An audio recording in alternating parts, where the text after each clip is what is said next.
Hello friends, welcome to the last video of this chapter of OC. In the last video we had discussed about the characteristics and importances of human resource management, and today in this video we are going to learn basically about two last topics of this chapter. The first topic is regarding financial management and the second topic is regarding the production management. These are the two topics that we have to study in today's video. So without taking much of our time, let us go through both those things. The first is finance management. Friends, what is the meaning of finance? Yes, finance means money. It means funds. Now finance management means to manage the funds in the proper way. This is basically the loose meaning of financial management. What is it all about? A lot of things are covered in that, like how we will get the finance, how will we utilize the finance, how we are going to allocate it between different departments. All are these different topics that we are going to see in this particular thing. There is a complete chapter for this particular topic, financial management, that you will also go through. But right now let us go through about what is given here in the topic. Finance is like the lifeblood of the business. See, very, very important. It is like the lifeblood of the business. Let me again remind you, we have got a lot of correlation between body parts or the human beings and the management. Like, right? Firstly, if I tell you that brain is the body part of human being. So what is basically compared in the management function with brain? The answer is planning. Okay. So now the second thing is, there is something which is called the structure, body structure. In the human beings, there is a body structure. That body structure is compared with organization, right? Third thing is regarding limbs, that is arms and legs. In the function of staffing, employees are considered to be the arms and legs of the business. Okay. The next thing was regarding the soul of the business, soul, Atma. Soul basically of a human body. What is the soul of the business? The answer is coordination is the soul of the business. And the last thing that we studied just now is lifeblood. In the human being it is lifeblood, in business it is finance. So जितना भी अपने शरीर के लिए blood का importance है friends, उतना ही business के लिए किस चीज का इंपॉर्टेंस है? फाइनेंस का, क्योंकि फाइनेंस बिजनेस के लिए किस चीज का काम करता है? लाइफ ब्लड का. ओके. नो एक्टिविटी, ये बहुत इंपॉर्टेंट है, एमसीक्यू में पूछ सकते हैं आपको.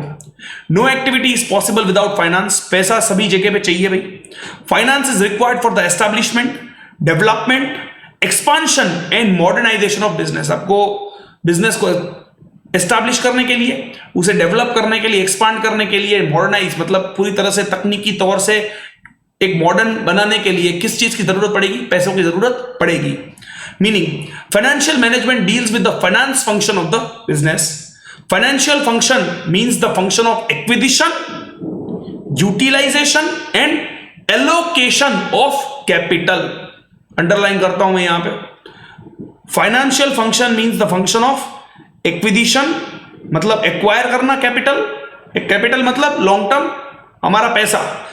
Acquire करना, उसे सही जगह पे यूटिलाइज करना और एलोकेट करना, मतलब जिस डिपार्टमेंट को जितना पैसा चाहिए वो उस डिपार्टमेंट को एलोकेट भी करना और यूटिलाइज बराबर तरीके से करना. एक्वायर करना, यूटिलाइज करना और एलोकेट भी करना. ठीक है.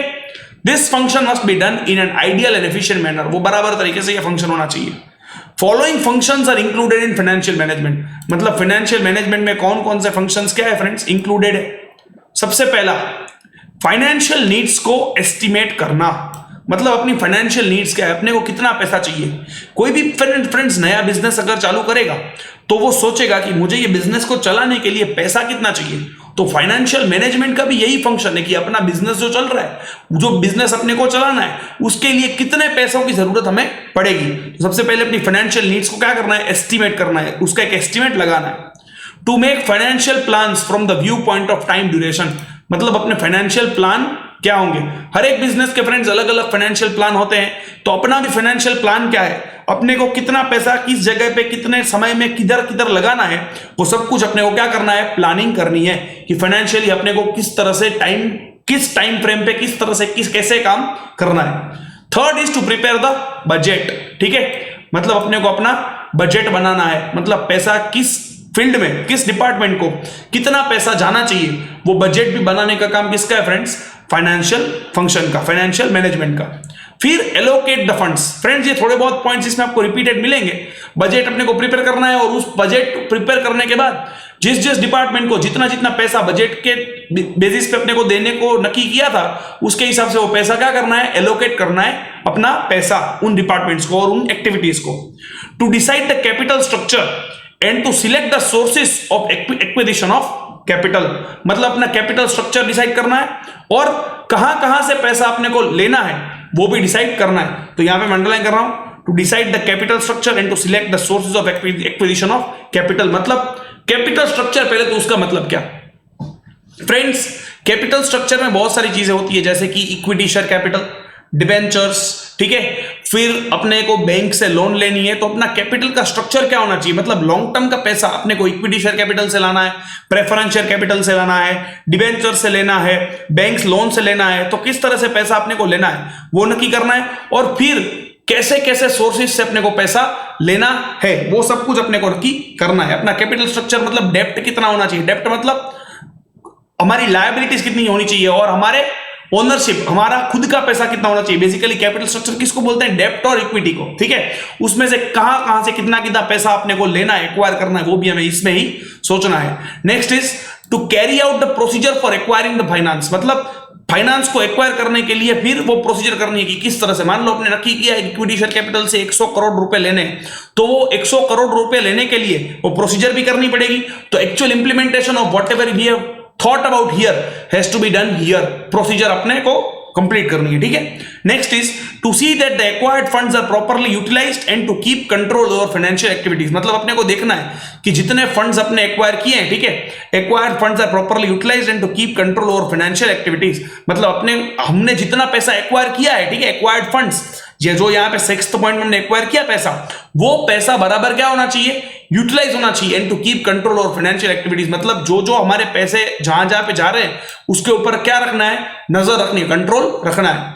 Next is to form the financial policy, मतलब हमारी पॉलिसी होनी चाहिए कि किस तरह से हमें पैसा यूज करना है। पॉलिसी मतलब क्या फ्रेंड्स? एक हर बिजनेस एक पॉलिसी रखती है कि अपने को पैसा किस जगह पे किधर कितना यूज करना होता है हर बार। वो पॉलिसी हमेशा एक स्टैंडर्ड वे में चलती है, उसके हिसाब से बजट बनते हैं। तो वो फाइनेंशियल पॉलिसी पहले डिसाइड हो जाती है कि अपने को इस साल किस स्ट्रेटेजी से काम करना है। कई बार हम लोग सोचते हैं ना कि इस साल हमारी पॉलिसी ये है कि हमें थोड़ा बहुत मार्केटिंग में पैसा खर्च करना है, ठीक है, तो वो पॉलिसी है, उसके हिसाब से क्या बनाएंगे? बजट। मार्केटिंग में थोड़ा बहुत ज्यादा रुपए बजट में डालेंगे, उसके हिसाब से पैसा मार्केटिंग वालों को देंगे क्यों? ताकि वो यूज कर सके, और वो यूज कर सके तो उसके बेस पे वो क्या करेंगे? अपने लिए काम करेंगे।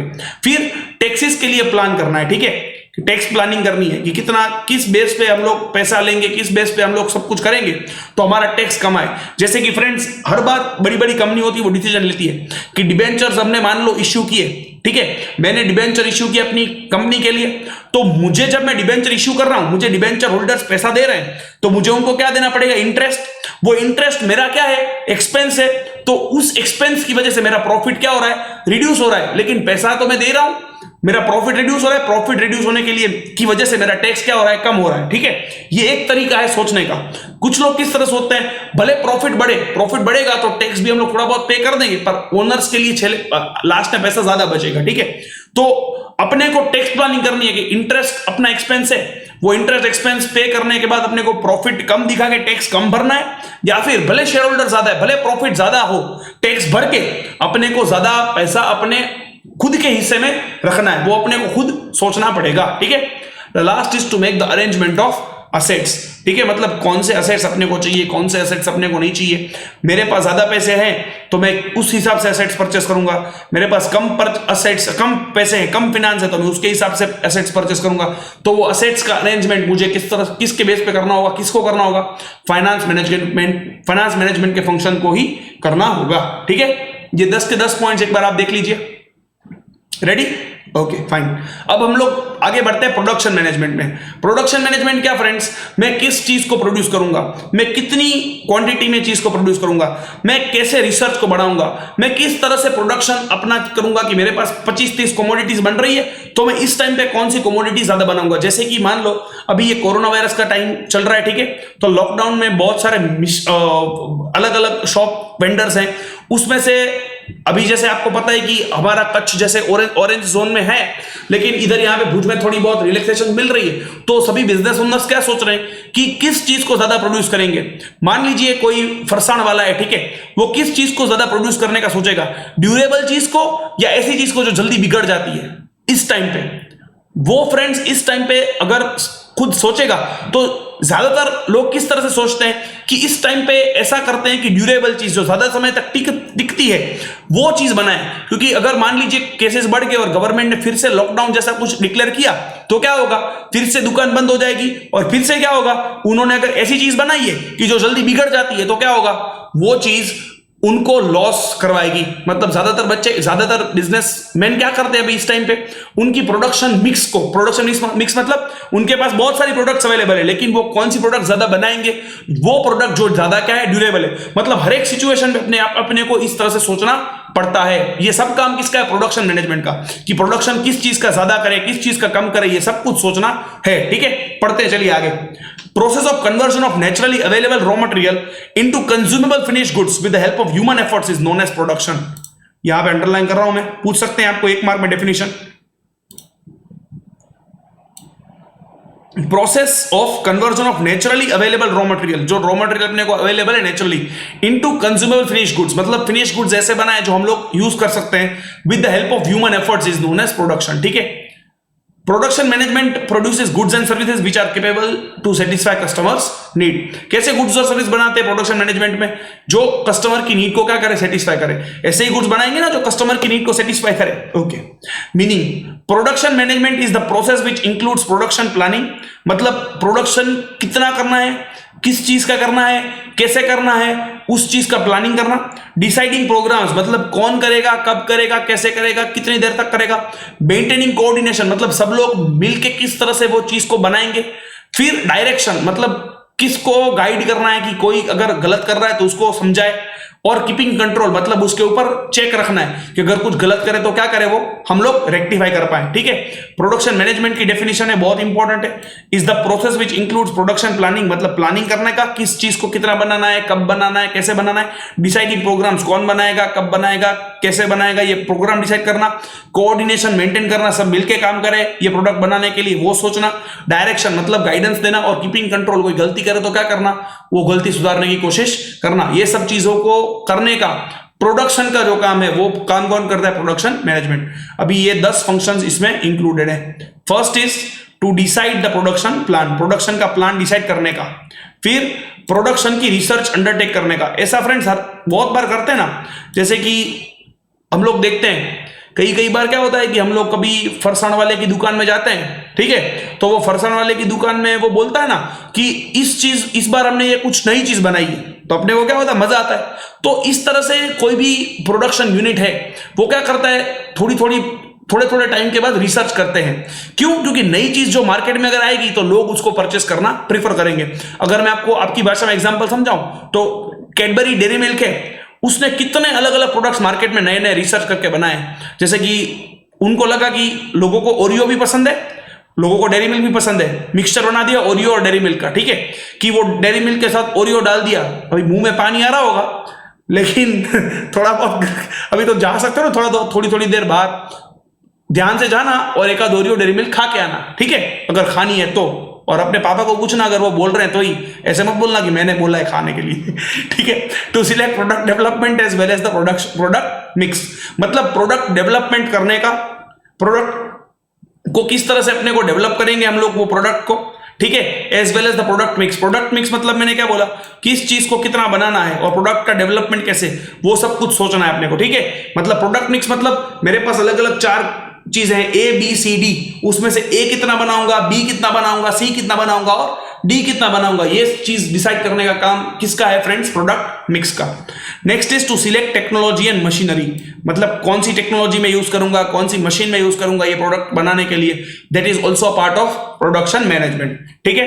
Next is to decide to take decisions regarding selection of location as well as layout, ठीक है, किस जगह पे लोकेशन अपना रखेंगे और लेआउट, अपना लेआउट क्या होना चाहिए, स्ट्रक्चर क्या होना चाहिए चीज बनाने का, ठीक है, वो भी हमें डिसाइड करना है किस जगह पे हम लोग काम करेंगे और कौन सा लेआउट होगा अपने इंडस्ट्री में, कि किधर क्या चीज किस तरह से होती है, वो किस तरह से आगे बढ़ेगी, वो सब कुछ चीजें इधर हमें डिसाइड करनी है, उसका डिसीजन लेना है। Next is to estimate required material and other needs for production, मतलब अपने को कितना मटेरियल चाहिए वो एस्टिमेट करना, और अदर नीड्स फॉर प्रोडक्शन मतलब अपने को प्रोडक्शन के लिए और कौन कौन सी चीजें चाहिए, जैसे कि कुछ फैक्ट्रीज ऐसी होती है जहां पे केमिकल का यूज होता है, ठीक है, तो केमिकल भी चाहिए होता है, केमिकल का यूज होता है तो ग्लव्स भी चाहिए होता है। आज के जमाने में अगर मान लो इस टाइम पे अगर कोई फैक्ट्री को यूज चला रहा है तो उसको ग्लव्स चाहिए, उसको मास्क चाहिए, सैनिटाइजर चाहिए, वो सब कुछ चीजें भी वहां पे चाहिए, मतलब other needs of production.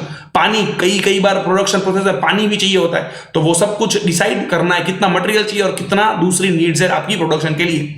Next is to have production control, मतलब प्रोडक्शन के ऊपर अपना कंट्रोल होना चाहिए, ध्यान देना चाहिए कि प्रोडक्शन जो हम जिस चीज का बना रहे हैं प्रोडक्शन, वो चीज का प्रोडक्शन बराबर बन रहा है कि नहीं बन रहा है, उसके ऊपर अपनी नजर होनी चाहिए, देखरेख होनी चाहिए। टू हैव क्वालिटी कंट्रोल, मतलब अपनी जो चीज बन रही है उसकी क्वालिटी बराबर है कि नहीं है, गंदी चीज तो नहीं बन रही है, ये सब कुछ देखना अपने को ही है। ये किसका काम है, प्रोडक्शन मैनेजमेंट का।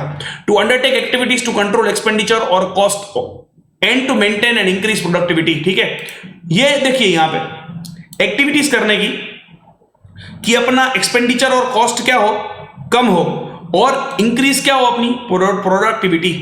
ऐसे क्या कर सकते हैं कि अपना खर्चा कम हो और प्रोडक्टिविटी बढ़े। फ्रेंड्स बहुत ही चीजें कर सकते हैं, क्वालिटी बिगड़नी नहीं चाहिए, लेकिन हर एक बिजनेस को अपने एक्सपेंसेस को तो कम करने का सोचना ही चाहिए, ठीक है। कैसे कर सकते हैं फ्रेंड्स, मान लीजिए कि कई बार क्या होता है कि कुछ वर्कर्स प्रोसेस को बराबर तरीके से नहीं करते होते, जिसकी वजह से थोड़ा वेस्टेज होता है। वेस्टेज होता है इसलिए मटेरियल का कॉस्ट क्या होता है, बढ़ जाता है। तो अपने को क्या ध्यान रखना है कि ये वेस्टेज जो गलत वेस्ट हो रहा है माल, ठीक है, वो वेस्टेज ना हो।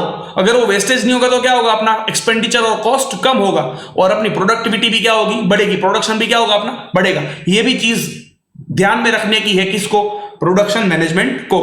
And the last thing is to introduce variation and simplification in the procedure production, ठीक है। कई बार वेरिएशन जरूरी है, मतलब कई बार अगर हम जो चीज कर रहे हैं वो एक सिंपल वे में कर रहे हैं, पर वो उस चीज में कुछ गलतियां हैं, तो वो प्रोसेस को अपने को क्या करना है, वेरी करना है, वेरिएशन लाना है, कुछ अलग करना है। लेकिन वो चीज कैसे करनी है, एकदम सिंप्लीफाइड फॉर्म में। ऐसे नहीं होना चाहिए कि तुम अपने वर्कर्स को इतना कंफ्यूज कर दो कि वो तुम्हारे वर्कर्स बेचारे को समझ ही ना पाए। इतना सारा वेरिएशन नहीं करने का, लेकिन वेरिएशन करने का, लेकिन किस तरह से वेरिएशन करने का, चेंजेस भी करने के, लेकिन कैसे चेंजेस करने के, जो सिंपल है, कोई व्यक्ति समझ पाए कि हम लोग क्या उसको बोल रहे हैं करने को, ठीक है फ्रेंड्स। ये दो चीजें आज हमने पढ़ी, which marks us to the end of this chapter. ये चैप्टर कंप्लीटली खत्म हो गया है, और इस चैप्टर में अभी आपको क्या करना है वो मैं आपको बता दूं। डेफिनेटली मैं आपको याद रखा दूंगा ये 2 पॉइंट्स, लेकिन उससे पहले आपको क्या करना है, ध्यान से सुनना। ये 10 के 10 एमसीक्यू, ये 11 एमसीक्यू है, ये 11 के 11 एमसीक्यू के आंसर आपको खुद ढूंढने हैं इस चैप्टर में, और उसके आंसर अपनी नोटबुक में लिखने हैं, ठीक है। एक चीज। नंबर 2, ये 1 सेंटेंस के सभी आंसर्स 11 के 11 आपको ढूंढ के खुद लिखने हैं। टेक्स्ट बुक में से ढूंढने, डाइजेस्ट में से कॉपी मत करना, टेक्स्ट बुक में से इसके डायरेक्ट आंसर्स फाइंड करने की कोशिश करना और खुद ढूंढना। अगर आपको नहीं मिले तो मुझे बोलना, मैं आपको हेल्प करूंगा। डाइजेस्ट में से डायरेक्टली लिखना मत, ठीक है। फिर यहां पे जितने शॉर्ट में आंसर्स आपको दिए हुए हैं, ये आंसर्स आपको लिखने हैं। ये इसमें से जितना आपने लिख लिया है अब तक, जैसे कि आपने इंपॉर्टेंस ऑफ मैनेजमेंट लिख लिया है तो लिखने की जरूरत नहीं है, मैनेजमेंट इज प्रोफेशन लिख लिया है तो वो भी लिखने की जरूरत नहीं है। जितना आपने लिख लिया है वो लिखना नहीं है, लेकिन जो भी क्वेश्चन, अगर इसमें से ऐसा कोई क्वेश्चन रह गया कि जो आपने लिखा नहीं है, तो वो क्वेश्चन आपको अपनी नोटबुक में लिख देना है। मतलब क्या, एकदम सरल भाषा में आपको बोलूं तो जितना मैंने प्रीवियस वीडियोस में लिखने को बोला था वो तो लिखा हुआ होना चाहिए। उसके अलावा एक्सरसाइज में जितना भी ऐसा मसाला है जो वो वीडियो में नहीं आ रहा है, जो वो अगले वीडियो से मैंने आपको लिखने को बोला था उसमें नहीं आ रहा है, वो सब कुछ अब की नोटबुक में मुझे लिखा हुआ होना चाहिए। ठीक है, इतना आपको कर देना है। ठीक है, अब हम लोग रिवीजन कर लेते हैं आज का जो मैंने करा हुआ मेमोरी टेक्निक, और लास्ट के एक दो वीडियोस में हम लोगों ने पढ़ा था उसका रिवीजन कर लेंगे।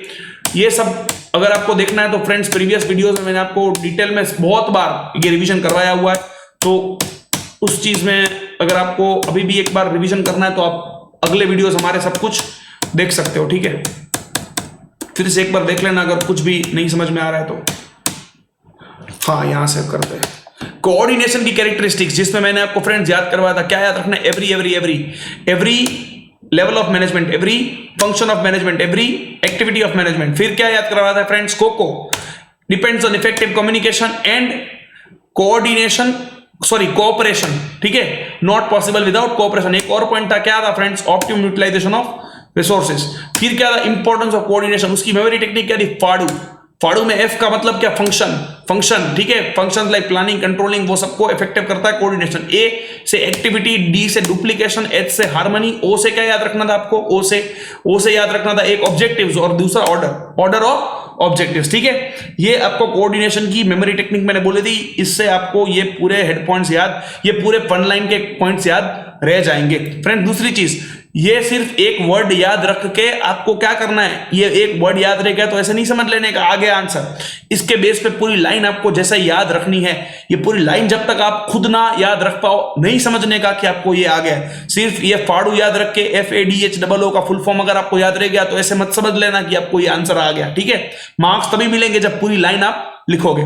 फिर फंक्शंस ऑफ मार्केटिंग मैनेजमेंट, ये 4 चीजें, प्रोडक्ट, प्राइस, डिस्ट्रीब्यूशन और प्रमोशन, मैंने आपको करवाए थे। फिर characteristics of human resource management की मेमोरी टेक्निक मैंने आपको बोली थी friends. Characteristics of human resource management की क्या मेमोरी टेक्निक थी? एक तो सिलेक्शन ऑफ ऑब्जेक्टिव्स। फिर सिलेक्शन ऑब्जेक्टिव्स का करके क्या करना था? Manage the training manage. फिर 2 पॉइंट्स कौन से थे? राइट लेबर, और राइट लेबर के बाद या कंड्यूसिव एनवायरमेंट, कंड्यूसिव एटमॉस्फेयर। ये अभी यहाँ पे मैं एक बार फिर से दिखा देता हूं आपको। सिलेक्शन से क्या पॉइंट आपको याद रहना, ये रखना था, ये हम लोगों ने लास्ट पेज में किया था, इसलिए एक बार फिर से हम लोग देख लेंगे यहाँ पे। सिलेक्शन से human resource management include selection, training, promotion and direction to the employees. फिर ऑब्जेक्टिव से enables to accomplish objectives by way of integrating them with the individual objectives. Manage से क्या याद रखना था? Manage the employees as they are invaluable assets of the business. Training से क्या याद रखना था? Gives provides proper training and thus develops personal for the job. Right से evaluates performance of employees and places them at the right position। और labour से reduces labor turnover rate, और conducive atmosphere is provided to the employees which boosts their enthusiasm and efficiency। ठीक है, फिर importance of human resource management की मैंने आपको memory technique याद रखवाई थी। एम्प्लॉय साइड के 5 पॉइंट थे, उसमें पहला पॉइंट था एफिशिएंसी इंक्रीजेस से ये पॉइंट था efficiency of employees tend to increase. फिर दूसरा पॉइंट था feeling of oneness is developed, तो वो यहां पे मैंने लिखा है, feeling of oneness is developed. ठीक है, फिर तीसरा पॉइंट था लेबर टर्नओवर रेट रिड्यूस होता है। ठीक है, वो भी यहां पे आया, reduction in labour turnover rate. फिर 2 पॉइंट्स थे, जॉब सेटिस्फेक्शन इंक्रीजेस, ठीक है, वो ये रहा पॉइंट। और 5वां पॉइंट भी एम्प्लॉय साइड का यही था, job satisfaction increases, employees get job satisfaction resulting to industrial peace, industry में पूरा पीस का माहौल रहता है। फिर बिजनेस साइड पे हम लोगों ने पढ़े थे, बिजनेस साइड पे कौन कौन से पॉइंट थे? एक पहला पॉइंट था प्रॉफिटेबिलिटी बढ़ती है, पूरा profitability of the business increases. Prestige बढ़ती है, बिजनेस प्रेस्टीज इज मेंटेन। फिर क्या होता है friends? Higher standards of quality of service is maintain. ठीक है, फिर लास्ट पॉइंट क्या था? Maximum utilisation of factors of production is possible. ये रहा, maximum utilisation of factors of production is possible. ठीक है, आपको कोई भी 6 पॉइंट्स अगर याद रहेंगे ना, it is well and good. ठीक है, अभी आज जो हमने पढ़ा फंक्शंस ऑफ फाइनेंशियल मैनेजमेंट की मेमोरी टेक्निक, फ्रेंड्स इसमें आप देखोगे ना तो 3 पॉइंट्स, मैं आपको सिर्फ 6 पॉइंट्स यहां पे लिख के याद रखवा रहा हूं। 3 पॉइंट्स फ्रेंड्स, फाइनेंशियल मैनेजमेंट में फाइनेंशियल पहला वर्ड है, तो 3 पॉइंट्स देखो, फाइनेंशियल से स्टार्ट होते हैं। एक तो फाइनेंशियल नीड्स, ठीक है, 3 items based on the word financial. एक तो फाइनेंशियल नीड्स, दूसरी है फाइनेंशियल प्लान्स, और तीसरी क्या है? Financial policy. देखो, to estimate financial needs, to make financial plans from the viewpoint of direct duration, and financial policy to form financial policy। फिर दूसरे 3 वर्ड्स आपको याद रखने, एक तो budget, funds and taxes. Funds, budget, taxes. ठीक है, इतना आपको याद रह जाएगा, funds, budget and taxes. Funds से टू एलोकेट फंड्स, बजट से to prepare budget, and taxes से टू प्लान फॉर टैक्सेस। ठीक है, ये मैंने 6 पॉइंट्स आपको बोले। एक तो एस्टिमेट द फाइनेंशियल नीड्स, ठीक है, फिर टू मेक फाइनेंशियल प्लान्स, और तीसरा फाइनेंशियल पॉलिसी, फिर allocate funds, prepare budget and plan for taxes. छोटे छोटे 3 पॉइंट्स इसमें मैंने आपको डाल दिए कि ये 6 पॉइंट्स। फ्रेंड, इन 10 में से कोई भी 6 पॉइंट अगर आप अपने हिसाब से सोच सकते हो, याद रख सकते हो, यू आर वेल इंडिपेंडेंट। ऐसा जरूरी नहीं है कि ये 6 पॉइंट्स ही आप याद रखो। ये तो मैंने आपको एक टेक्निक बताई है, दूसरी कोई टेक्निक अगर आप खुद बना के याद रखने की कोशिश करते हो तो you should definitely try it. कोई गलती नहीं है आपको, at the end of the day कोई भी 6 पॉइंट्स इसमें से आने चाहिए, ठीक है। फिर लास्ट प्रोडक्शन मैनेजमेंट, उसमें क्या है, प्रोडक्शन से 3 पॉइंट आएंगे। जैसे उधर फाइनेंशियल से आएंगे ना, तो यहां पे देखिए 3 items based on the word production, ठीक है। एक है प्रोडक्शन प्लान, तो ये यहां पे देखिए to undertake product, to decide production plan. फिर है production research, to undertake production research. फिर है प्रोडक्शन डेवलप, प्रोडक्शन कंट्रोल, यहां पे देखो टू हैव प्रोडक्शन कंट्रोल। ये 3 पॉइंट प्रोडक्शन के आपको सेट हो गए। फिर 3 पॉइंट बाकी के इजी है। एक है क्वालिटी कंट्रोल, जो आपको प्रोडक्शन कंट्रोल से याद आएगा, क्वालिटी कंट्रोल, ठीक है। फिर product development and product mix, product development as well as product mix. और लास्ट पॉइंट क्या है, सिलेक्ट टेक्नोलॉजी एंड मशीन। तो ये 2 पॉइंट थोड़े आपको सेट करने पड़ेंगे, लेकिन पूरा चैप्टर आपने सब कुछ टेक्निक से किया है, तो ये 2 पॉइंट तो आप खुद कोशिश करो, याद रह जाएंगे आराम से, कोई चिंता नहीं है। प्रोडक्शन से फ्रेंड्स ये 3 वर्ड याद रह जाएंगे, production plan, production research, production control. फिर कंट्रोल, जैसे ये तीसरा पॉइंट कंट्रोल आया ना, वो कंट्रोल से ये भी पॉइंट याद रह जाएगा, प्रोडक्शन कंट्रोल, फिर क्वालिटी कंट्रोल। देखो प्रोडक्शन कंट्रोल और क्वालिटी कंट्रोल, फिर product development and product mix, और टेक्नोलॉजी एंड मशीनरी। ये आपको याद रखना होगा। या फिर दूसरे कोई भी पॉइंट्स अगर आपको ऐसे लग रहा है कि मुझे ये सेट हो जाएंगे, तो वो भी आप कर सकते हो, ठीक है फ्रेंड्स। ये बेसिकली अपना ये पूरा चैप्टर कंप्लीट हो चुका है। अभी आज आप जब वीडियो देख रहे हो, आज टुडे इज वेडनेसडे, ठीक है। फ्राइडे को जैसे मैंने आपको बोला है आपकी टेस्ट होगी, वो टेस्ट व्हाट्सएप में मैं लूंगा। वो टेस्ट में आप याद रखना फ्रेंड्स, आपको डेफिनेटली सब कुछ प्रॉपर पढ़ाई करनी है, क्योंकि अब तक आप इस वीडियो में अगर पहुंच चुके हो तो मेरे ख्याल से आपने अब तक सब कुछ प्रॉपरली वीडियोस तो देख लिए। आपके पास 2 पूरे दिन हैं, 2 पूरे दिन में आप कुछ भी बाकी मत रखना ये चैप्टर नंबर 1 में। क्यों? क्योंकि अगर ये चैप्टर नंबर 1 आपने प्रॉपरली कर लिया तो खुद खुश हो जाओगे, मुझे भी खुशी मिलेगी, आपके पेरेंट्स भी खुश होंगे, सभी जगह पीसफुल एनवायरनमेंट रहेगा। और दूसरी चीज फ्रेंड्स, ये सब तो बाद में चीज है, लेकिन सबसे बड़ी चीज क्या है, क्योंकि ये चैप्टर फ्रेंड्स 9 से 10 मार्क में बोर्ड में पूछा जाता है, वो 9 से 10 मार्क आपके क्या हो जाएंगे, पूरे सिक्योर हो जाएंगे। मैंने जितना बोला है फ्रेंड्स, वो प्रॉपरली अगर आप कर लेना तो आपको कोई दिक्कत है इस चैप्टर में नहीं आने वाली है, ठीक है। क्या करना है आपको, एक जितना पढ़ा है उतना, एक बार नहीं, 2 बार नहीं, 3 बार नहीं, 4 बार नहीं, जितनी बार हो पाए उतनी बार revise, repeat. That is the only way to get good marks in OC. मैंने बहुत बार बोला ये तो यार। Write the answers of characteristic, इधर आपको है ना ये 2 चीजें लिखनी है। First, you have to write the answers of this functions of financial management, and you will have to also write the answer of functions of production management. कोई भी 6 points आप लिख सकते हो, ठीक है। Thank you very much, friends, and I'm very much hopeful that you will definitely study very well in the next 2 days, and all the very best for your oral exams that are going to be undertaken on Friday. Thank you very much. All the best. God bless you. Thank you.